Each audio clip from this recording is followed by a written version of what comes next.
Arthur Schopenhauer Etika haqqında. Keçmiş filosoflar bir anlayışda bütünlüklə fərqli olan müxtəlif predmetləri birləşdirirdi.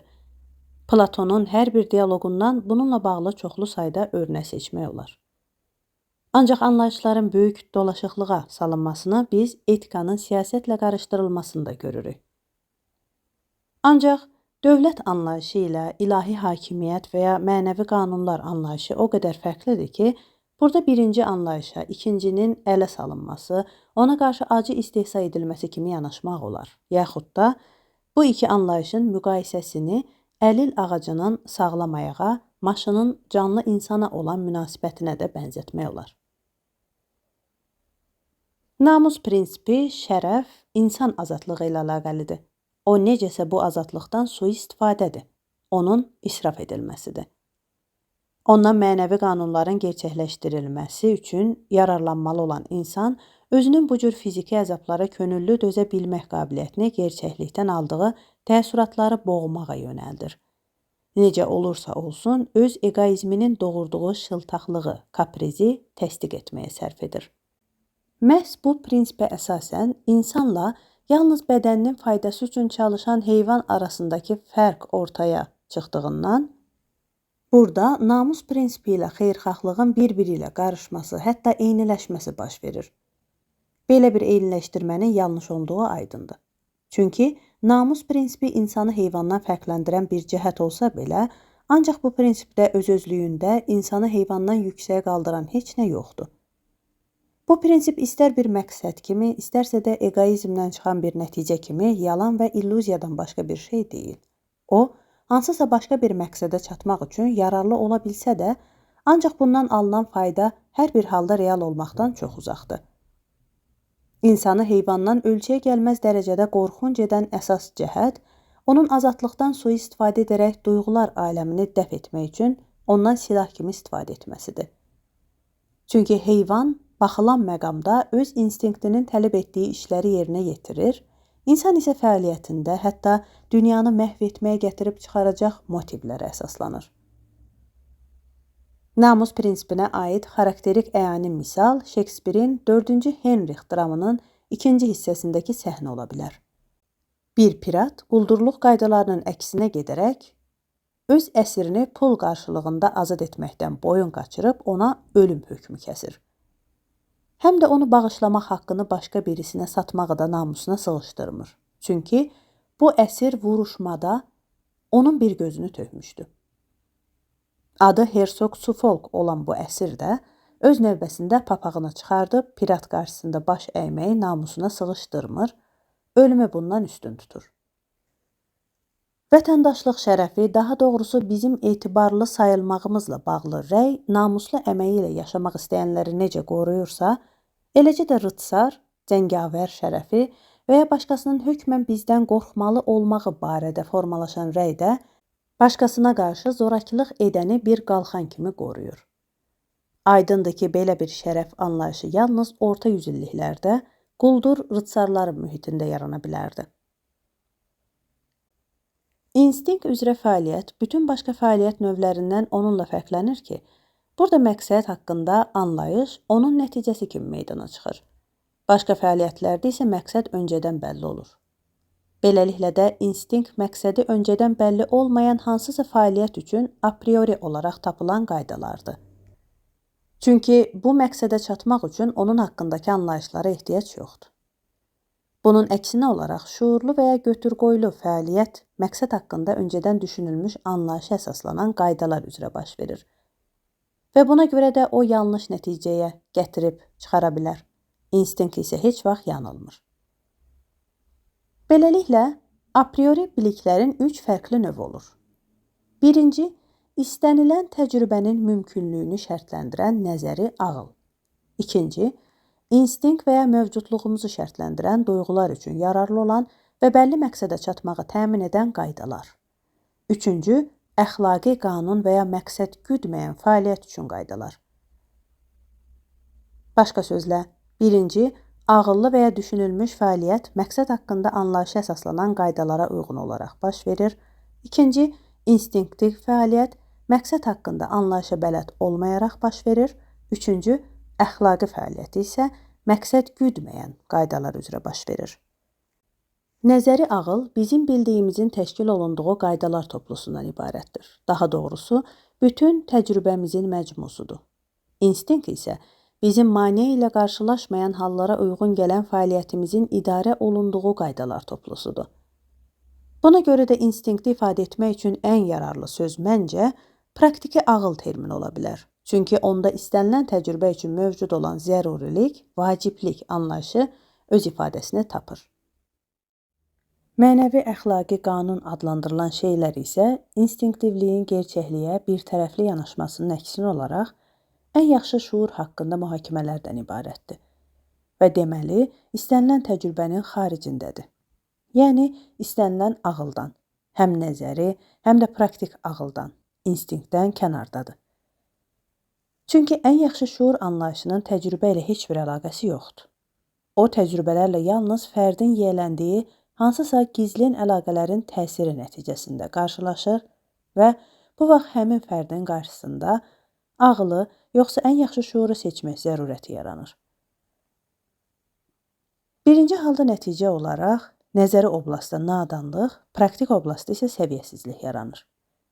İkinci halda nə isə müsbət bir nəticənin yarandığını demək olmaz. Çünki əqli sfera ilə bağlı olan nə varsa ən yaxşı şuur deyilən anlayışa yaddır və buna görə də o, bu halda yalnız mənfi məna daşıyan bir keyfiyyət olacaq. Beləliklə də əqli sfera yetərincə məhduddur. Nəzəriyyədə o, dahilik tərəfindən sıxışdırılır. Praktikada isə onu xeyirxahlıq üstələyir. Ən yaxşı şuur anlayışına gəlincə, o, nə nəzəri, nə də praktiki deyil. Çünki o, əqli kateqoriyaya aid ölçülərə sığmır.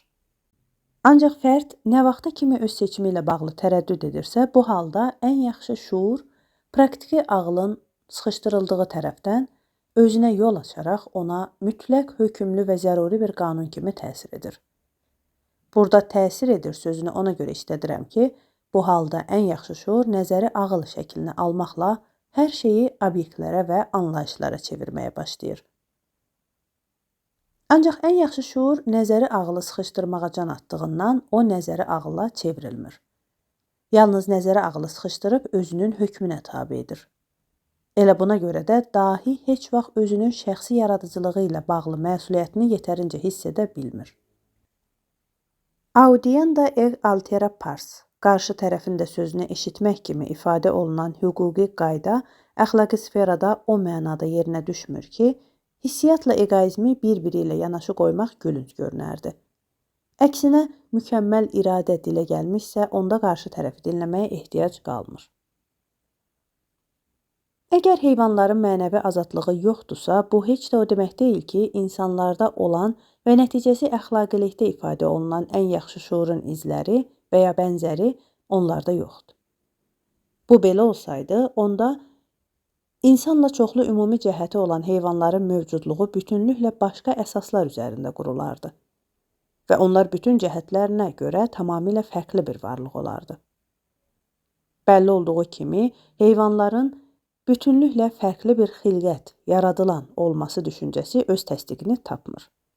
Çünki onların arasında olduqca aqressiv və şər təbiətli heyvanlarla timsah, kaftar, əqrəb, ilan və s. yanaşı, xeyirxah, incə, sevimli, istiqanlı təbiəti olanları, itlər, məsələn, vardır.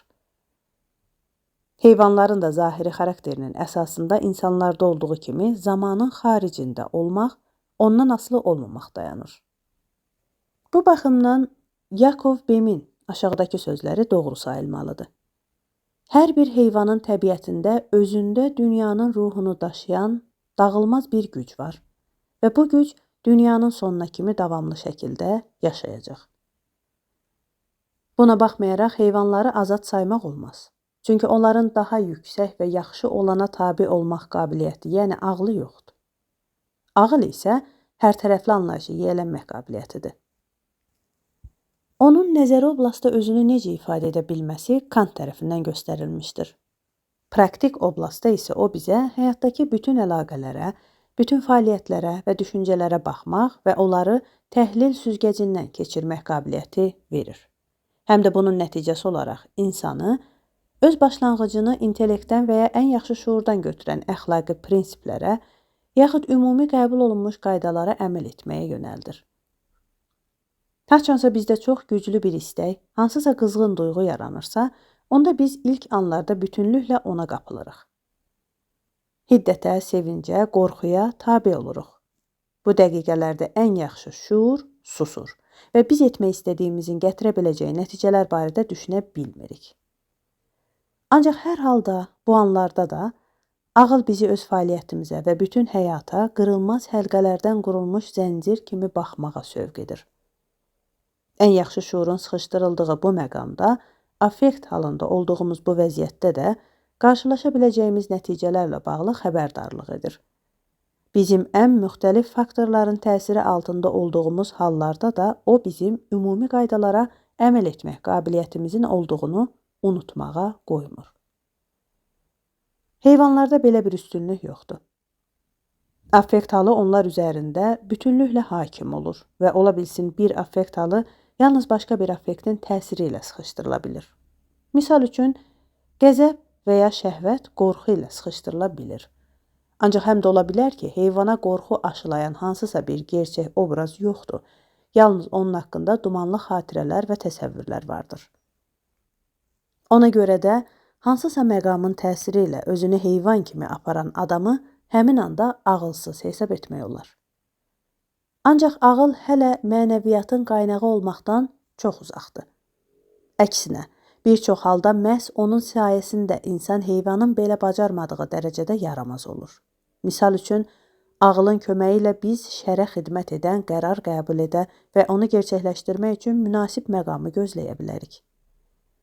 Buna örnək olaraq qisasçılıq üçün qurulan planları göstərmək olar.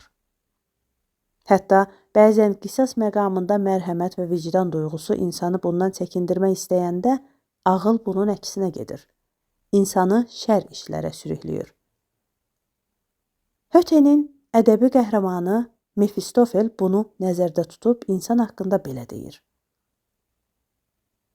Tərifli ağıl qığılcımından o, sevinə-sevinə elə yaralanır ki, hətta heyvandan da artıq yaramaz ola bilsin. Axı, insan yalnız heyvanlar kimi özünün ani ehtirasını ödəməyə can atmır, həm də üstəlik ağlının köməyi ilə onu özündə daha da qızışdırır, qarşıda alacağı həzzi artırmaq üçün onu bacardıqca gücləndirir. Heyvanın davranışını izləyəndə onun xeyirxahlıq və sevgi əlamətləri açıq duyulan hərəkətinə təəccüblənmir, bunu ağılın işartısı deyil, nəysə bütünlüklə başqa bir şey olduğunu düşünürük. Bizi təəccübləndirən yalnız onun sanki öncədən planlaşdırılmış hərəkəti olur. Buna misal olaraq, müxtəlif vasitələrlə qisas almağa çalışan filin hərəkətini, yaxud aslanın xeyirxahlıq gördüyü insanlara mərhəmətini göstərmək olur. Şübhəsiz ağılın nə olduğu ilə bağlı məsələni həll etmək üçün bu danışılan əhvalatların doğrudan da gerçək olması heç bir əhəmiyyət daşımır. Ancaq bu hadisələr onu göstərir ki, heyvanlarda da ağılın bəzi izləri var. Kant bütün mənəvi duyğuların qaynağının ağıl olduğunu deməklə yanaşı, mənim anladığım mənadakı ağılı ümumiyyətlə bütün əxlaqi hərəkətlər üçün vacib bir şərt hesab edir. Çünki onun təliminə görə hansısa davranış yalnız onda yaxşı və ləyaqətli sayıla bilər ki, o hansısa məqama uyğun ovqatın təsiri ilə deyil, əxlaqi qaydalara uyğun olaraq baş versin. O hər iki halda yanılır. Əgər tutaq ki, məni incidən kimdənsə qisas almağı qət etmişəmsə, ancaq bunu etmək üçün münasib vaxt yetişəndə şər niyyətimin deyil, vicdanımın səsini eşidib dayanıramsa, onda bu xeyirxahlıq, ən yaxşı şuurun təsiri olacaq. Bundan başqa da çox böyük vicdan yiyəsi olduğu üçün affektin heç vaxt ram edə bilmədiyi xeyirxah insanları da çox asanlıqla təsəvvür etmək olar və bu halda ona ağıl qaydalarının deyil, məhz vicdan prinsiplərinin rəhbərlik etdiyi də aydın olur.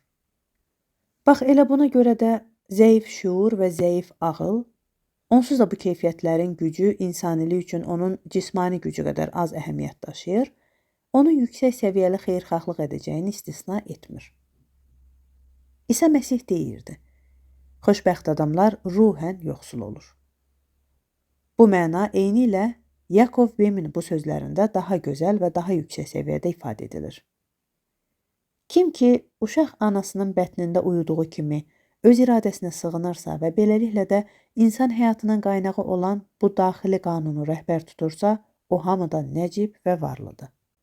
Ömrümüzün ilk 2 ilində özümüz də qışqırdığımız üçün bizim bütün ömrümüz boyunca uşaq çığırtısını eşitməyə məhkum olunmağımız həm ədalətli, həm də çox amansızdır. İnsanların böyük çoxluğu xeyirxahlığa can atmaqdansa xoşbəxt olmaq yanğısı ilə yaşayır. Zahiri parıltıya, varlanmağa, davamlı olaraq rifah içində olmağa meyillidir. Onları həmişə böyük rollar oynamaq istəyən, nə qədər çox oynamağın deyil, necə oynamağın əsas olduğunu anlamayan axmaq aktyora bənzətmək olar. İnsanın daxili tərəfi dəyişilməz olduğu üçün onun əxlaqi tərəfi də bütün ömrü boyunca dəyişilməz qalır.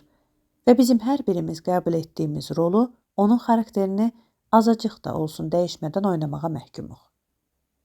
Buradan belə bir nəticə alınır ki, nə həyat təcrübəsi, nə fəlsəfə, nə də din bizi yaxşılığa doğru dəyişə bilər. Ancaq bu halda belə bir sual yaranır. Nə üçün yaşamaq lazımdır? Mahiyyəti dəyişilə bilməyən bu komediyanın iştirakçısı olmaq nəyə gərəkdir? Mənim cavabım belədir. Onun üçün ki, insan özünü dərk etsin, özünün kim olmağa çalışdığını, kim olmaq istədiyini və kim olduğunu öyrənsin. Bu dərk etmə ona kənardan verilməlidir. İnsan üçün həyat, daha doğrusu iradə, hər hansı maddə üçün kimyəvi reagentin yerindədir. Bu maddənin xüsusiyyəti yalnız onun vasitəsilə tapıla bilir və onların tapılması o deməkdir ki, bu xüsusiyyətlər mövcuddur. İnsanın həyatı ağlabatan xarakterin aşkara çıxmasıdır. Xarakter həyatın özündə deyil, ondan kənarda və zamanın xaricində dəyişilir. Və bu, həyatın gedişində əldə olunan özünü dərk etmənin nəticəsi olur. Həyat necəsə özünü tanımaq üçün baxdığımız güzgü kimidir. Biz onda öz surətimizi görürük.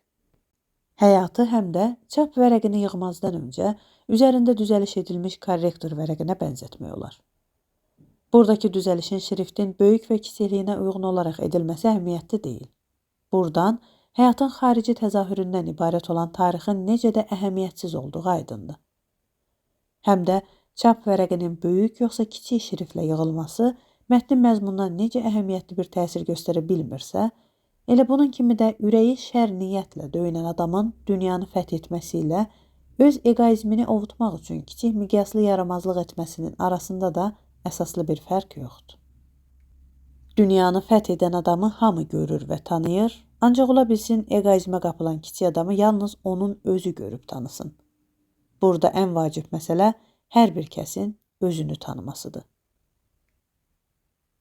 Egoistik duyularımızın hakimiyyəti altında olanda fərqi yoxdur bu sevinç, təntənə, şəhvət, ümid və ya acı qüssə, inciklik, qəzəb, qorxu, şübhə, qısqanclıq olsun. Bunu bilməlisiniz ki, bütün bu hallarda iblisin caynağına keçibsiz. Onun caynağına necə düşməyin fərqi yoxdur. Onun caynağından qurtulmaq zəruridir. Ancaq bunu necə etməyin də fərqi yoxdur. Nəzəriyyəçi filosof o adama deyilir ki, anlayışların və ya ağlın köməyi ilə bütün 4 növə aid olan təsəvvürlərin dəqiq təsvirini verə bilsin. Onun gördüyü bu işi rəssamın öz fırçası ilə kətan üzərində, heykəltaraşın mərmərlə, şairin obrazlı fantaziyalarla gördüyü işə bənzətmək olar. Əksinə, praktik filosof o adama deyirlər ki, öz fəaliyyətini anlayışların köməyi ilə obrazlaşdırır. Beləliklə də nəzəriyyəçi filosof həyatı anlayışlara çevirir, praktik filosof isə anlayışları həyata gətirir. O, nəticə etibarilə ağılla hərəkət edir. Yəni, onun fəaliyyətində ardıcıllıq, məqsədə uyğunluq, qoy-götürlük olur. O, ölçüb biçmədən, etirazların təsiri ilə hərəkət etmir. Heç vaxt ilkin təəssüratın təsiri altına düşmür. Həqiqətən də bütöv təsəvvürlərin və ya real obyektlərin oblastından birbaşa asıl olan və əslində iradənin obyektivləşməsindən başqa bir şey olmayan bədənimizin tələbatının bu oblastla münasibətlərini tənzimləməsi ağla gəlməz dərəcədə çətin bir işdir. Çünki insanın yiyələnə bildiyi soyuq və rəngsiz anlayışların bütöv təsəvvürlər oblastındakı gerçəklərə münasibətini ən yaxşı halda o dünyanın canlı insan üzərinə saldığı kölgə ilə müqayisə etmək olar. Ancaq buna baxmayaraq, insanın bu fəaliyyəti sonrakı peşmançılıqdan qaça bilməyin yeganə vasitəsidir. Nəzəriyyəçi filosof ağlı zənginləşdirir, ona töhfələr verir. Praktik filosof isə özü ağıldan töhfələr almağa çalışır, onu özünə qulluq etməyə sürükləyir. Kantın təliminə görə təcrübənin mötəbərliyi məhz onu başlamaq üçün irəli sürülən hipotezin etibarlığından ibarətdir. Təcrübəni izah edən bütün mülahizələri, subyekt, obyekt, zaman, məkan, səbəbiyyət qanunu bir qırağa qoysaz, onda etibarlı sayıla biləcək heç nə qalmayacaq. Bu o deməkdir ki, təcrübə özlüyündə olan şeyi dərk etmək deyil, yalnız hadisəni öyrənməkdir. Biz haçansa şəxsi davranışımızda şuurumuzun dərinliyində məmnun olduğumuz, ancaq təcrübə ilə düz gəlməyən, hətta onun dediyinin tam əksinə olan nələrsə tapırıqsa, bundan ötəri narahat olmağa dəyməz. Əks halda təcrübəyə onun layiq olmadığı çox böyük bir dəyər vermiş olardıq. Çünki təcrübənin dəyəri yalnız onun şərtləndirən mülahizələrlə bağlıdır. Kantın etikasının başlıca istiqaməti bundan ibarətdir. Günahsızlıq mahiyyətcə ağılsızlığın əhatəyə aldığı oblasta aiddir. Çünki həyatın məqsədi, bu ifadəni həyatın və ya dünyanın mahiyyəti ilə bağlı olaraq deyil, yalnız formal olaraq işlədirəm, ondan ibarətdir ki, öz şəxsi iradəmizdəki şəri dərk edək və onu özümüz üçün obyektə çevirməklə şuurumuzun dərinliyində özümüzü yaxşılaşdıra bilək. Bizim bədənimiz obyektə çevrilmiş iradədir və onun naminə göstərdiyimiz fəaliyyət bu iradədə olan şəri üzə çıxarır. Şərə yer qalmayan günahsızlıq vəziyyətində isə həm də şirinliklənməyə yer olmadığından, bu halda insan yalnız həyat aparatıdır. Ancaq bu aparatın işləyəcəyi vaxt da hələ gəlib çatmamışdır. Belə bir boşluqdan ibarət olan həyat, belə bir boş meydan özlüyündə bütün bu gerçəklik, dünya deyilən nəsnə kimi əhəmiyyətsizdir. Həm də o yalnız fəaliyyəti, çaşqınlığı dərk etməsi ilə, başqa sözlə desək, iradənin çırpıntısı ilə qiymətli sayıldığından özünün xarakterinə görə o həm ayıq, həm də axmaq görünür. Məhz elə buna görə də günahsızlığın hökm sürdüyü qızıl dövr və bununla bağlı olan bütün ütopiyalar gülünc və mənasızdır. İlk cinayətkar, birinci qatil ayılan Qabil, günahın nə olduğunu anlayaraq tövbə yolu ilə xeyri və demək həyatın dəyərini dərk etmişdi. Və o faciəvi fiqur sayılsa da, hər halda günahsız bir avamdan daha dəyərli, hətta daha hörmətə layiqdir. Biz başqalarının məzlum olduğuna görəmi dikbaş və ya əksinə baş aşağı dinc bir şəxsə çevrilirik? Bu hal hərəyə bir cür təsir edir və xarakterlərin müxtəlifliyi özünü burada çox aydın bir şəkildə büruzə verir. Mən anlaşıqlı və ya ağlabatan xarakter deyəndə, iradənin zamandan asılı olmayan fəaliyyətini başa düşürəm. Onun həyatdakı zamandan asılı olan inkişafı isə empirik xarakterdir. Praktik oblastda bizim hər birimiz bu və ya başqa xarakterli olur, onlar bizim varlığımızı təşkil edir. Xarakter həyatımızı bizim düşündüyümüzdən də artıq formalaşdırır və hər bir insan öz xoşbəxtliyinin dəmirçisidir. Deyimi bəlli dərəcədə doğru sayıla bilər. Baxmayaraq bizə elə gəlir ki, taley tanış olmayan bir melodiya kimi həmişə bütünlüklə bizdən kənardadır, ancaq bir anlığa keçdiyimiz həyat yoluna baxanda biz o dəqiqə onun eyni bir mövzunun variasiyalarından ibarət olduğunu duyuruq. Xarakter də məhz elə budur.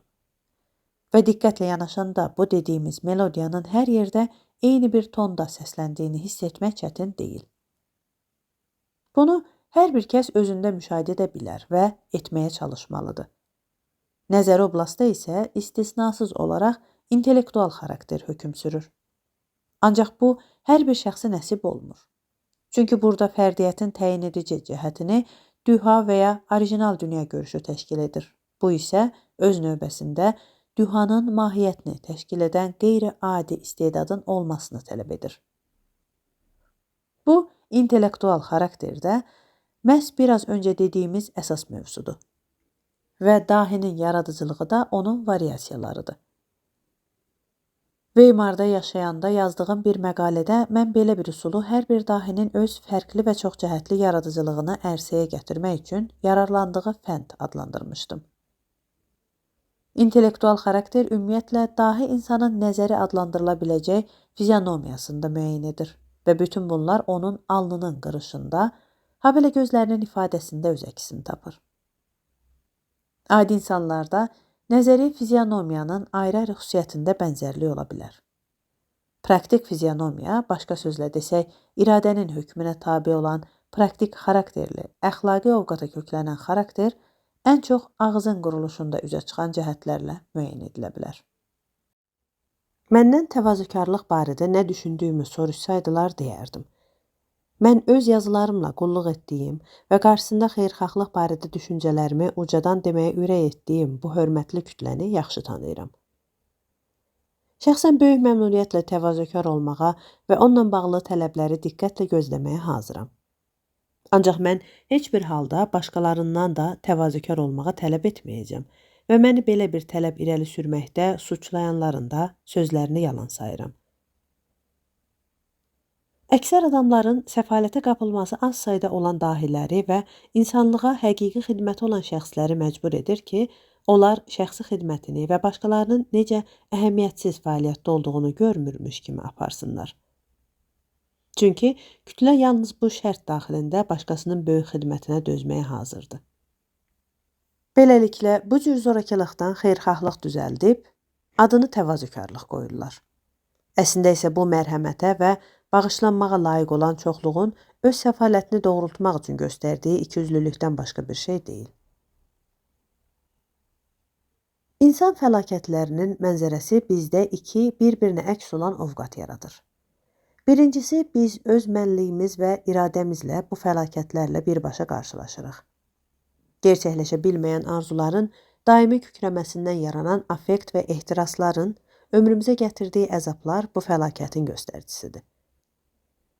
Getdikcə artan bu istəklər yalnız iradənin peşmanlıq tövbəsi və imtinası və istəklərdən qurtuluşu ilə kəsilir. Kim ki, bütünlüklə bu kimi çılğın ehtiraslara qapılmışsa, o başqasının uğruna paxıllıq edir və digər insanların əzabına biganədir. İkincisi, insan fəlakətləri bizim üçün dərk etmə predmeti rolunu oynayır. Başqa sözlə desək, bizimlə dolayısıyla əlaqəli olur. Bu halda başqalarının əzabını müşahidə etmək duyğularımıza hakim kəsilir və bununla da şuurumuzdan şəxsi əzablarımıza sıxışdırıb çıxarır. Beləliklə də biz insan əzablarını özümüzdə deyil, başqalarının şəxsində duyub anlamağa başlayırıq. Bizdə mərhəmət duyğusu yaranır və belə bir ovqat nəticəsində xeyirxahlıq və insansevərlik kimi dəyərlər ortaya çıxır. Paxıllıq yox olur, əzab çəkən şəxslərin halının azacıq da olsa yüngülləşməsinə, biraz sevinç payı almasına sevinirik. Yaramazlıq və xəbislik də iki bir-birinə əks olan ovqat yaradır. Yaramazlığı biz ilk olaraq dolayısıyla, yəni başqalarının davranışlarında duyuruq. Buradan da narazılıq, nifrət və ikrah hissi yaranır. İkinci halda biz yaramazlığı birbaşa özümüzdə müşahidə edirik. Bunu dərk etmək isə peşmanlıq və təvazökarlıq kimi xüsusiyyətlər yaradır. İnsanı əxlaqi baxımdan dəyərləndirmək üçün onun şuuruna bu iki ovqatdan hansının hakim olduğunu bilmək vacibdir. Gözəl xarakteri ilə seçilən insanlarda ikinci ovqat üstündür. Mütləq qanun, qəti imperativ hökm ziddiyyət yaradır. Çünki istənilən qanun şərtidir. Qeyd şərtsiz olan isə qanun kimi vacib və zəruridir. Əxlaqi qanun bütünlüklə şərtidir. Çünki burada bir tərəfdə dünya və onda mövcud olan həyat, o bir tərəfdə isə ona münasibət göstərən baxış var və bu baxışın dünyaya heç bir təsiri və onun üçün əhəmiyyəti yoxdur. Bizim fərd olaraq yaşadığımız dünya öz-özlüyündə mövcud olan bir reallıqdır və ona qarşı göstərdiyimiz əxlaqi mənəvi münasibət dünyanın və onun ayrılmaz hissəsi olan fərdiyyətimizin inkarıdır. Həyata bu cür yanlış baxış səbəbiyyət qanununa əsaslanmaqdan yaranır və bunun əksinə olan baxış isə ona ideyaların köməyi ilə yanaşmaqdır. İntellektual, dərk etməyə əsaslanan xarakter zamandan asılı olmadığı üçün bütöv olur. Təcrübi, empirik xarakter dəyişilməz və məhdud xüsusiyyətli olur. Ancaq o zamana görə inkişafda edir və bunun nəticəsində onun müxtəlif tərəfləri yaranır.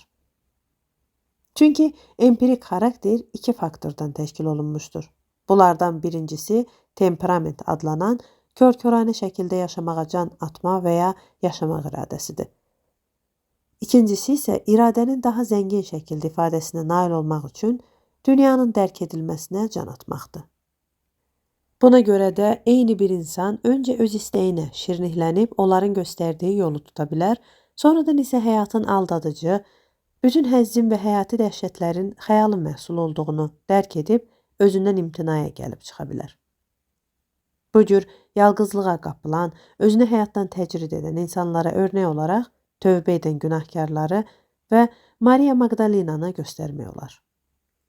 Ancaq bunu da qeyd etmək lazımdır ki, belə bir keçid yalnız həyata gözü könlü toxluqla yanaşmağa gəlib çıxandan sonra ondan könüllü şəkildə imtinaya keçməklə mümkündür. Bu hadisə heç vaxt birbaşa naqislikdən xeyirxahlığa keçid kimi baş vermir.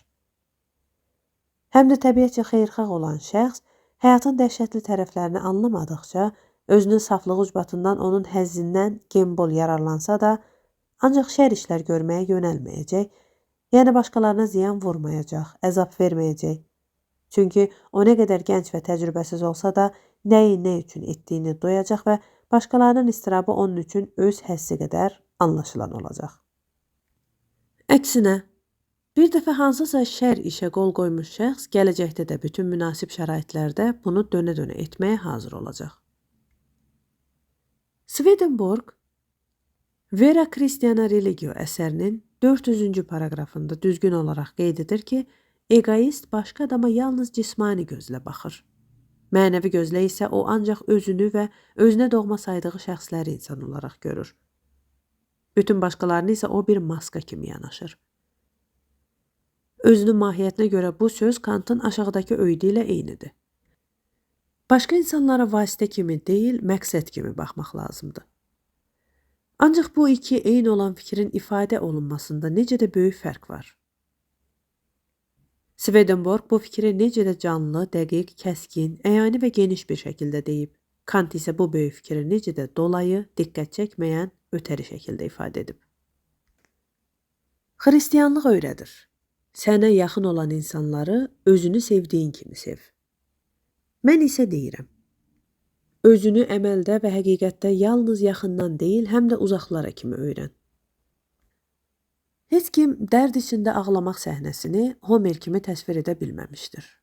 Bu səhnəni o, Odiseyin Feaks kralının qonağı olanda, həyatda çəkdiyi əzabları yad bir müğənninin dilində səslənən mahnını eşidərkən yaşadığı duyğularla çox gözəl verə bilmişdir. Burada insanın daxili əzabları mümkün ola bilən ən yaxşı şəkildə ifadə olunub. Capo di Monte qəsrində gənc Venesiyalı rəssam Ajesanın bu mövzuda çəkdiyi olduqca gözəl bir şəkil var. Haçan insan iki eyni dərəcədə güclü və bir-birinin əksi olan A və B motivlərinin təsiri altında olursa və onun hökmən A motivini seçməsi tələb olunursa, onda heç bir halda B motivinin onun üzərindəki təsirini aradan qaldırmağa cəhd etmək yanlışdır. Əksinə hər iki motivi onun üçün elə canlı bir şəkildə aydınlaşdırmaq və təsvir etmək lazımdır ki, bu motivlərin ikisinin də ona olan təsiri maksimum dərəcədə güclənsin.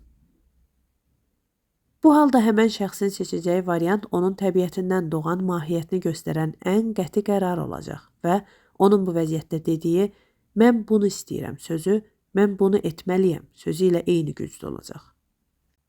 Siz bu halda onun iradəsinə bələd olacaq və şəxsin bu keyfiyyətini təbiətin gücü hesab edə bilərsiniz. Odun yanmasına, suyun odu söndürməsinə necə inanırsınızsa, bu adamın ona başqa motivlərdən daha güclü təsir edən motivə uyğun olaraq davranacağına da o dərəcədə arxayın ola bilərsiniz. Biliyi qazanmaq, itirmək, ona düzəliş vermək və ya onda yanılmaq olar. Ancaq iradəni heç vaxt dəyişmək olmaz.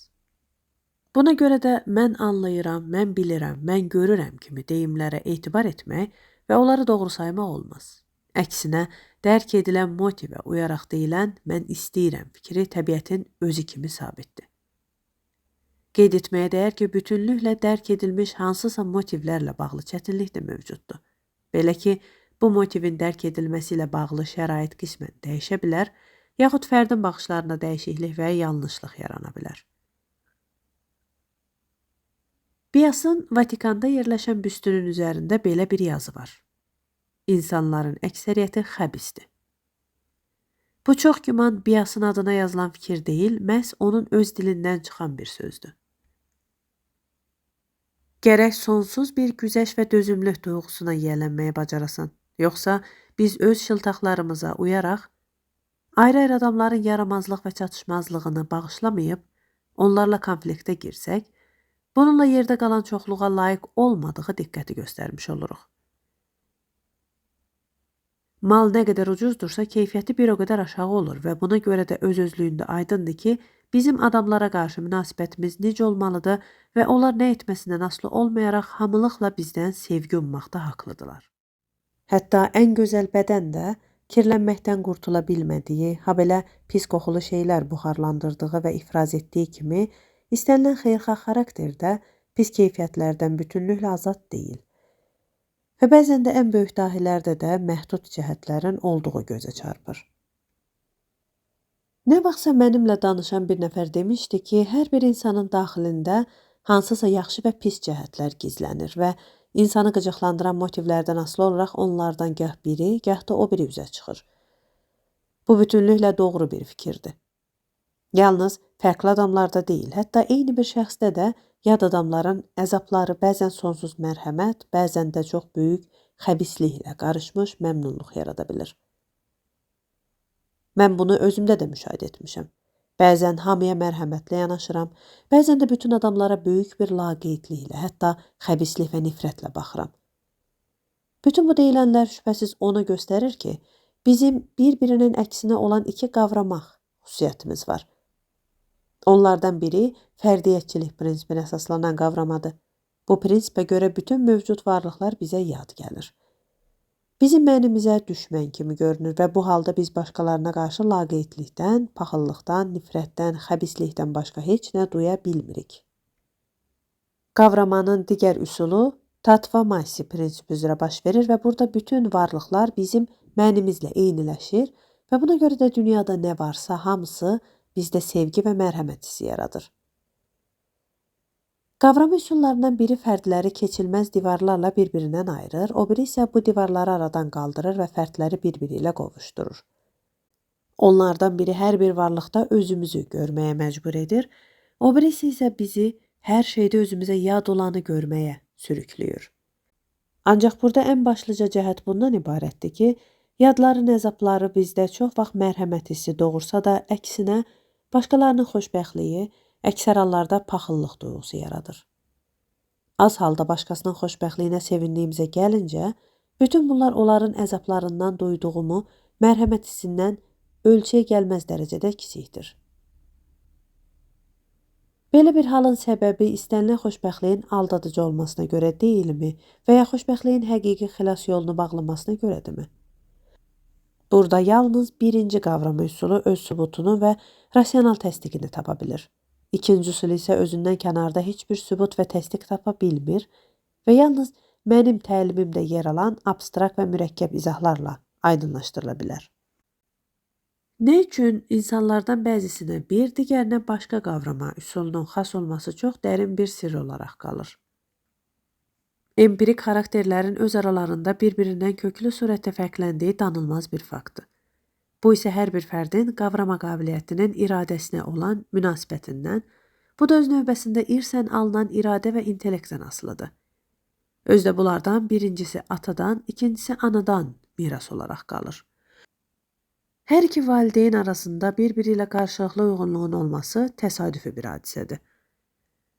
Buna görə də əgər valideynlər və övladlar arasında fərq olmasaydı və həm də istənilən təsadüf öz təbiətinə görə zərurət olmasaydı, onda dünyanın mövcudluğunda dözülməz bir ədalətsizlik olardı. Əgər iradə özünü yalnız bir əməldə göstərsəydi, onda bu əməlin özünü müstəqil saymaq olardı. Ancaq o həyatın bütün gedişi boyu özünü göstərdiyindən, daha doğrusu əməllərin uzun və ardıcıl bir sırası iradənin sayəsində baş verdiyindən, onda hər bir ayrıca əməl bütünlük təşkil edən tamın bir hissəsi sayıla bilər. Əksinə, bu sıranın özü bütünlükdə fərdiləşmiş iradənin gerçəkləşməsi olaraq müstəqil sayıla bilər. Keçmişdə dostluq, əxlaq və mənəviyyatın başlıca hissələrindən biri sayılırdı. Ancaq əslində dostluq məhdud və birtərəfli insani keyfiyyətdir. O ayrıca bir fərdə bütün insanlığa xas olan dəyəri vermək cəhdidir. Yəni, özünü başqalarının vasitəsilə dərk etmək kimi yüksək insani xüsusiyyəti məhdudlaşdırmaqdır. Bu hadisə ən yaxşı halda özünü dərk etməklə eqoizm arasındakı kompromis sayıla bilər. Şər iş görməyə qadir olan, ancaq bunu etməyən adam aşağıdakı motivlərə görə belə davranır. Birinci, cəzadan və ya qisasdan qorxur. İkinci, o dünyada alacağı cəzadan qorxur. Üçüncü, mərhəmət duyğusunun təsirinə qapılır. Dördüncü, şöhrətpərəstliyinə görə belə edir. Bir sözlə onu şər əməl törətməkdən çəkindirən, insan birgə yaşayışının müqəddəs əsaslarına olan qətiyyətli bağlılıq deyil, yalnız obyektiv şəraitə uyğun olaraq davranmaqdır. Ehtiyatlı və ya tədbirli olmaqdır. Məhz bu düşüncə, daha doğrusu duyğu, çox böyük əhəmiyyət kəsb edir. Elə bu duyğu da namuslu adamı alçaq, ancaq özü üçün mənfəətli olan işləri görməkdən çəkindirir və onun daxilində bunu doğruldan mən namuslu adamam nidasını səsləndirir. Yoxsa nə üçün yoxsul adam başqasının əmlakına, sərvətinə xeyirxahlıqla yanaşır və hətta cəzasız qalacağını bildiyi hallarda da ona toxunmur? Bu cür namuslu olmağın təməlində başqa hansı duyğu və ya düşüncə dayana bilərdi? Bu halda yoxsul adam sadəcə olaraq özünü hamılıqla qanuna riayət edən namuslu adamların sırasından ayırmaq istəmir. O yaxşı bilir ki, yalnız bir yaramaz hərəkətinə görə onu bu namuslu adamların cəmiyyətindən qova bilərlər. Xeyirxah iş görməyin, yəni istənilən bir işdə şəxsi mənfəəti başqalarının mənafeyi naminə qurban verməyin motivləri bundan ibarətdir. Birinci, gizli mənfəətpərəstlik. İkinci, o biri dünyada mükafat almaq. Üçüncü, mərhəmət duyğusu. Dördüncü, xeyriyyəçilik. Yəni insanların hamılıqla qarşılıqlı olaraq bir-birinə kömək etməli olduğuna etiqad bəsləmək. Və həm də bu etiqadın yaşamasına çalışmaq. Bununla da özünün də gələcəkdə bu etiqada uyğun hərəkətlərdən yararlanacağına ümid etmək. Göründüyü kimi burada Kantın dediyi, borçlu olduğunu duyduğu üçün edilən hərəkət anlayışına heç bir yer qalmır və Kantın özü də istisnasız olaraq yalnız şuurlu şəkildə borçlu olduğunu anlamaqla baş verən əməllərə şübhə ilə yanaşırdı. Mən isə bunun əsla mümkün olmadığını təsdiq edirəm, çünki borc boş bir sözdür və bu sözün ifadə etdiyi duyğu insanı xeyirxah işlərə sövq edən motivə çevrilə bilməz. Əgər insan xeyirxahlıq edirsə, o bunu yuxarıda sadalınan motivlərdən birinin təsiri ilə edir və şübhəsiz onların arasında ən saf olanı mərhəmətlilikdir. Yalanın qaynağı həmişə öz iradəsinin hökmünü yürütmək istəyi ilə və ya öz şəxsi iradəsini təsdiq etmək üçün başqasının iradəsini inkar etmək cəhdi ilə bağlı olur. Bunun nəticəsi olaraq yalandan ədalətsizlik, xəbislik və yamanlıq doğulur. Nə üçün doğruluğun, səmimiliyin, sözünü üzə deməyin, birbaşa yaxşı dəyərləndiyinin və müsbət keyfiyyət sayıldığının səbəbi də budur. Çünki belə bir inan vardır ki, bu cür keyfiyyətləri olan insanın ədalətsizlik və amansızlıq etmək niyyəti olmadığından onun yalana, başqa sözlə deşək, başqalarının gözündə maskalanmağa da ehtiyacı olmur. Kim ki səmimidir, onun hansısa pis niyyəti də yoxdur. Xüsusi bir fədakarlıq növü vardır ki, o da mərhəmət duyğusu ilə eyni kökdəndir. Bu, özünü başqalarında dərk etməyi, öz-özünü dərk etmək qədər yaxşı bacarmaqdan yaranan bir xüsusiyyətdir. Mərhəmət, ürək yumşaqlıq duyğusunun necə yarandığı ilə bağlı mən yuxarıda söz açmışdım.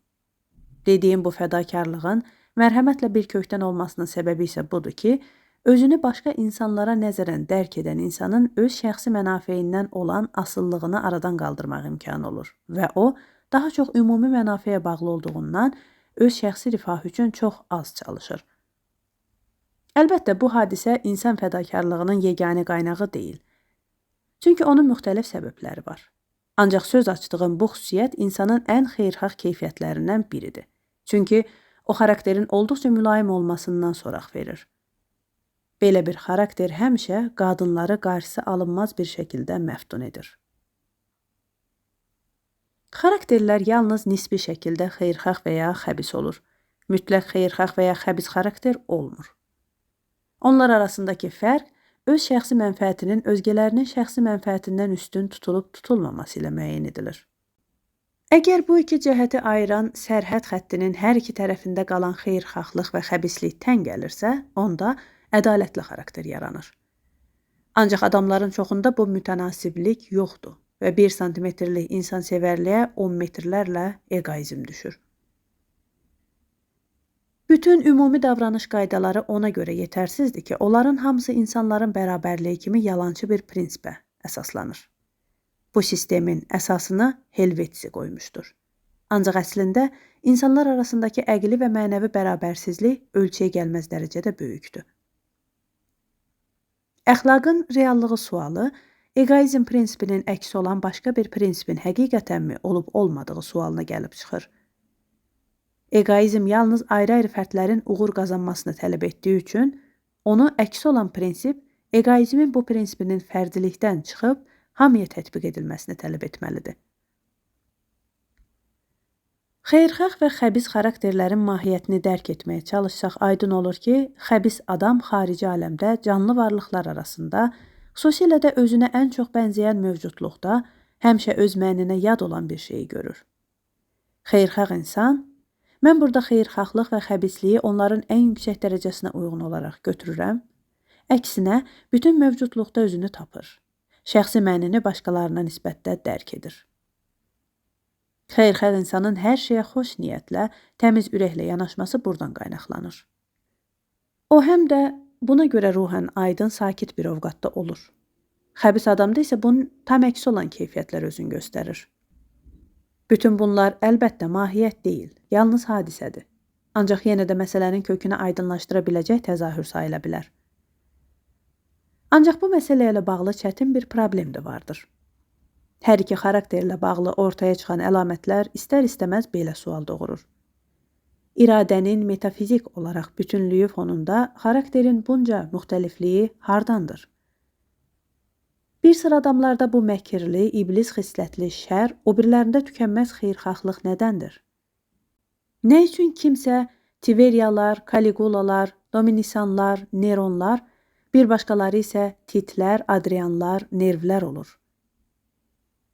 Heyvanlar aləmində də eyni ilə bunun kimi, təbiətcə müxtəliflik hökm sürür. Pişik kimilər cinsində ən çox da özünü pələngdə göstərən bu qaniçənlik və amansızlıq nə üçündür? Meymunun təbiətindəki bu məkirliliyi yaradan nədir? İtlərdə, fillərdə və bir sıra başqa heyvanlarda özünü göstərən bu xeyirxahlıq, sədaqət, sevgi hardan törüyür? Aydındır ki, şər başlanğıc istər insanlar, istərsə də heyvanlar üçün eynidir. Bu sualların qarşımıza çıxardığı çətinliyi qismən belə bir düşüncənin köməyi ilə aradan qaldırmaq mümkündür ki, xarakterlərin bütün bu müxtəlifliyi nəhayət etibarilə onların mahiyyətinin deyil, dərəcəsinin göstəricisidir. Və bu kimi meyillər bütün canlı orqanizmlərin hamısında müxtəlif dərəcədə və bir-biri ilə münasibətdə fərqli nisbətdə mövcuddur. Ancaq hər halda belə bir mülahizə yetərli deyil. Ona görə də burada əsaslana biləcəyimiz yeganə səbəb, intellekt və onun iradə ilə münasibət ola bilər. Ancaq intellektin heç bir halda xarakterin xeyirxahlığı ilə birbaşa əlaqəsi yoxdur. Baxmayaraq ki, intellektdə bir tərəfdən şeylərin mahiyyətini dərk etmək üçün səbəbiyyət qanununa əsaslanaraq mühakimə yürütmək qabiliyyətinin olduğunu fərqləndiririk. Ancaq onda həm də səbəbiyyət qanununa əsaslanmayan, birbaşa, dahiyanə dərk etmə qabiliyyətinin olduğunu da bilirik. Bu keyfiyyəti ilə o, öz məni ilə başqa varlıqlar arasında eyniyyət görmək bacarığı qazanır. Ancaq buna baxmayaraq, bu izahın özü də yarımçıqdır və daha yaxşı izah arzusu aktual olaraq qalır. Jean-Paul çox düzgün olaraq qeyd edir ki, gözəl ağıl çox təsadüfi hallarda gözəl ruhlu insanlarda olur. Ancaq həm də gözəl ağıl heç vaxt gözəl ruhla ziddiyyət yaratmağa yönəlik də olmur. Bacon vicdansız bir adam idi, ancaq bununla yanaşı onun necə böyük və gözəl bir ağlı vardı. Zaman və məkan fərdilik prinsipinin qaynağıdır. Çünki bircinsli bir şeyin müxtəliflikdə ifadə olunan çoxluğa çevrilməsi yalnız onların sayəsində mümkündür. Ancaq çoxluq heç də bircinsliyin əksinə olan çoxcinslik deyil. Çünki çoxluq və müxtəliflik yalnız kəmiyyətdən ibarət deyil, həm də keyfiyyət xarakteristikası ilə dəyərləndirilir.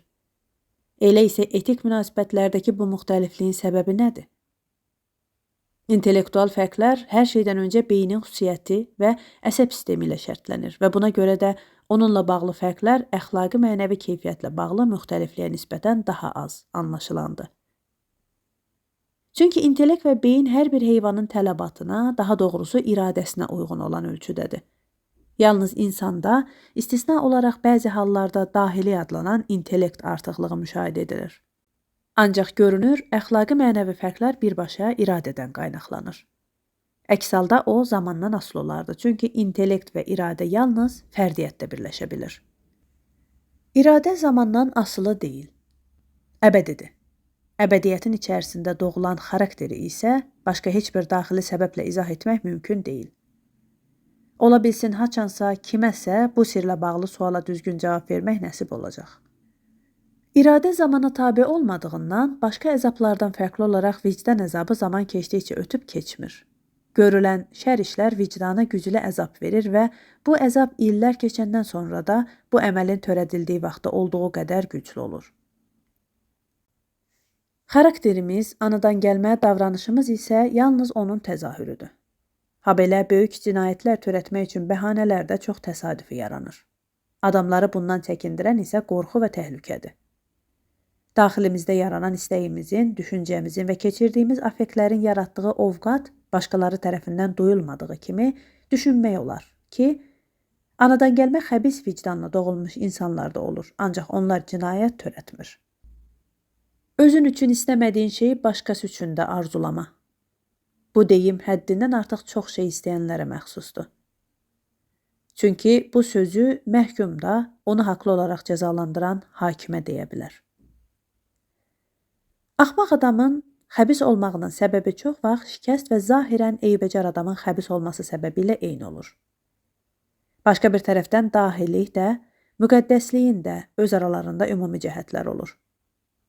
Müqəddəs adam necə sadə olsa da, onda dahiliyin bir sıra cəhətləri sezilir və bunun əksi də doğrudur.